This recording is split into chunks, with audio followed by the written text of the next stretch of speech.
இன்னைக்கு நம்ம வீட்ல என்ன சமையல் பார்க்கலாம். இந்த சண்டே வந்தா நம்மளுக்கு எங்கேருந்து தான் தூக்கம் வரும்னு தெரியாது. அவ்வளோ சூப்பரா தூக்கம் வரும். ஆனா இந்த மாமாக்கு ஆலங்காத்தால 4 மணிக்கெல்லாம் எழுந்துப்பாரு. அது எப்படின்னே எனக்கு தெரியல. டெய்லி ஒரே டைம் எழுந்துக்கிறாரு. அதுவும் சண்டேனா நம்மளுக்கு எழுந்துக்கணும்னு நெனச்சா கூட நம்ம உடம்பு சோம்பேறித்தனம் வந்துடும்.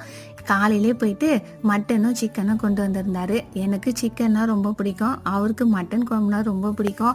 எப்பயும் போல வைக்காம இன்னைக்கு நல்லா வதக்கி அரைச்சி ஊற்றினேன். நல்லா தான் இருந்தது. மட்டன் குழம்பு எப்படி வச்சாலும் நம்ம சாப்பிட போகிறது கிடையாது. நம்மளுக்கு சிக்கன் தான். சிக்கனில் நம்ம நிறைய மசாலா சேர்க்கணும்னு அவசியமே கிடையாது. வெறும் மிளகாத்தூள் உப்பு போட்டு வறுத்தாலே போதும். அது டேஸ்ட் எங்கேருந்து தான் வருதுன்னு தெரியாது. அவ்வளோ ஒரு சூப்பராக இருக்கும். சண்டே காலையில் மட்டன் குழம்பு வச்சா டிஃபன் என்ன செய்யுது, நல்லா சுட சுட பூரி சுட்டு காலை டிஃபன் வேலையை நல்லா சூப்பராக முடிச்சாச்சு. இன்றைக்கி சண்டே இப்படி தான் போச்சு. நாளைக்கு நம்ம இன்னொரு வீடியோவில் பார்க்கலாம். உங்களுக்கு என்னோடய வீடியோ பிடிச்சிருந்தா மறக்காமல் சப்ஸ்கிரைப் பண்ணிக்கோங்க. பாய்.